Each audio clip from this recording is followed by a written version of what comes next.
यहाँ पर उपस्थित हमारे गांव कलसी, रामराई खेड़ी,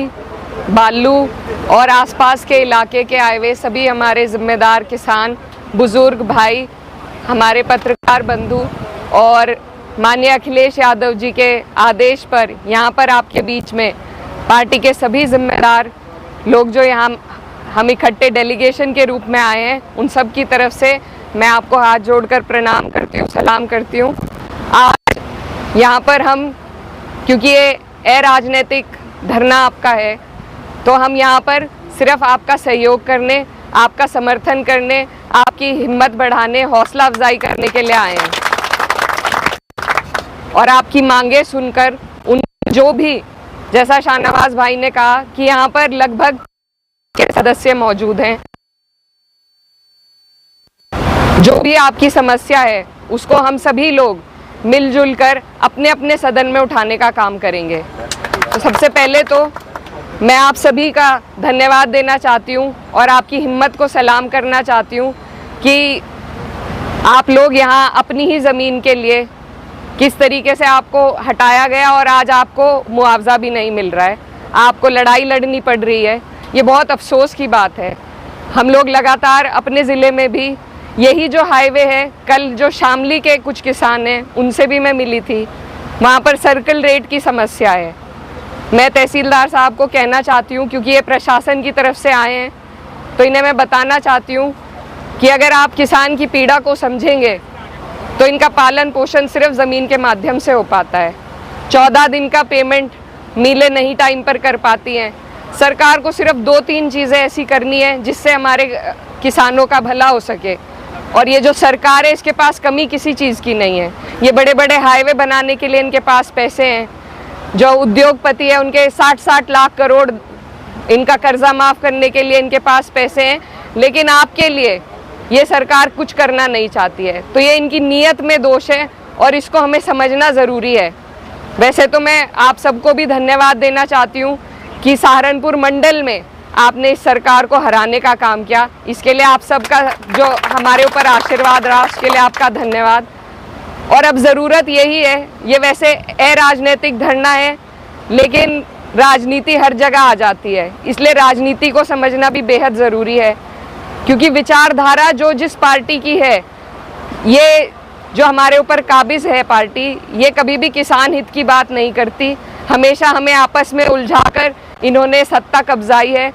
आज हमने इन्हें अपने मंडल से दूर किया है, अब यही कोशिश है कि जो कसर रह गई है उसे हमें आगे हटाना पड़ेगा, तभी हमारा और आपका भला हो पाएगा। तो मेरी आप सबसे भी ये मेरा अनुरोध है कि आप लोग इस धरने को, भारतीय किसान यूनियन का यहाँ पर जो सक्रिय ये धरना चल रहा है, हमारे ज़िले में बहुत सक्रिय है भारतीय किसान यूनियन, और आज मुझे बहुत खुशी हुई क्योंकि मेरे पिताजी शामली ज़िले में पहले ब्लॉक अध्यक्ष थे भारतीय किसान यूनियन के। तो हमारा सहयोग हमेशा आपके साथ है। हम सब किसान के घरों से आते हैं, आपकी पीड़ा को समझते हैं, और अगर किसान को, जैसा तहसीलदार बता रहे हैं कि आपको ज़मीन के बदले ज़मीन देने का जो इनका उपाय है, मुझे नहीं लगता ये लॉजिकल है। क्योंकि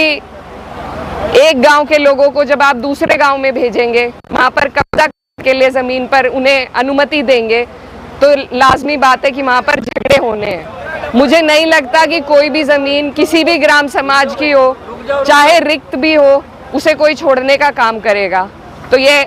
हम सब यहाँ पर क्योंकि मौजूद हैं, तो मैं इस सभा के माध्यम से आपको ये कहना चाहती हूँ, धरने के माध्यम से, कि ये उपाय बिल्कुल इलॉजिकल है, अनुचित है, और इसका कोई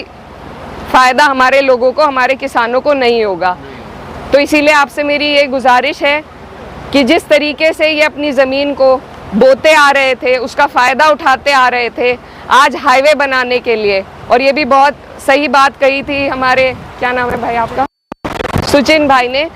कि ये जो हाईवे बनाए जा रहे हैं इसमें किसानों का फ़ायदा कम और उद्योगपतियों का फ़ायदा ज़्यादा है। और एक जो दूसरा पॉइंट इस हमारी सूची में था वो ये था कि इसमें सर्विस रोड बनाया जाए ताकि थोड़ा बहुत लाभ हमारे किसान इन रोडों का उठा पाए, ये जो हाईवे आप निकाल रहे हैं इनका उठा पाए। तो एक तो सर्विस रोड की जो हमारी समस्या है वो बहुत ज़रूरी है, उसको भी आप संज्ञान में लें। और दूसरा जो किसानों का सही मुआवजा है उसको देने का आप लोग काम करें, क्योंकि सिर्फ किसान ऐसा हमारे देश में है जो इस देश की रीढ़ की हड्डी है, जिसको यहाँ पर पालन पोषण के लिए सिर्फ ज़मीन का उनका माध्यम होता है, वो आज आप लोग इनसे छीन रहे हैं। तो ये आपका फ़र्ज़ बनता है, इंसानियत के नाते कह लीजिए, इस देश के हित के नाते कह लीजिए कि आप इनकी पीड़ा को समझें, इनकी मुसीबत को समझें और इनके लिए अपनी रिपोर्ट में इनका पक्ष रखकर अपने अधिकारियों से बात करें। और आप सबके बीच, क्योंकि मैं खुद किसान की बेटी हूँ और यहाँ पर सभी लोग किसान परिवार से, तो मैं आपको आश्वासन देना चाहती हूँ कि आपकी ये जो समस्या है इसको हम संसद में, लोकसभा में भी, राज्यसभा में भी, विधानसभा में भी, विधान परिषद में भी हर जगह उठाने का काम करेंगे। और आपकी लड़ाई में आप अकेले नहीं हैं, हमारी पार्टी, हमारे माननीय राष्ट्रीय अध्यक्ष जी और आपके ज़िले के जितने भी जिम्मेदार लोग यहाँ पर मौजूद हैं वो तन मन धन से आपके साथ हैं। जितना लंबा आप ये धरना चलाना चाहेंगे, जितनी आपको हमारी इसमें उपलब्धि सब आपके लिए तैयार हैं और आपकी इस पीड़ा में आपके साथ हैं। आपकी आवाज़ उठाने का काम मैंने पहले भी कहा है कि जब जब संसद में कैराना का नाम उठे तो मैं चाहती हूँ कि साथ साथ किसानों की समस्या का भी वहाँ पर मुद्दा उठे। तो इसके लिए आपने मुझे चुना है और मैं यकीन दिलाना चाहती हूँ कि आपकी इस समस्या को हम ज़रूर उठाने का काम करेंगे। वो तो टेक्निकल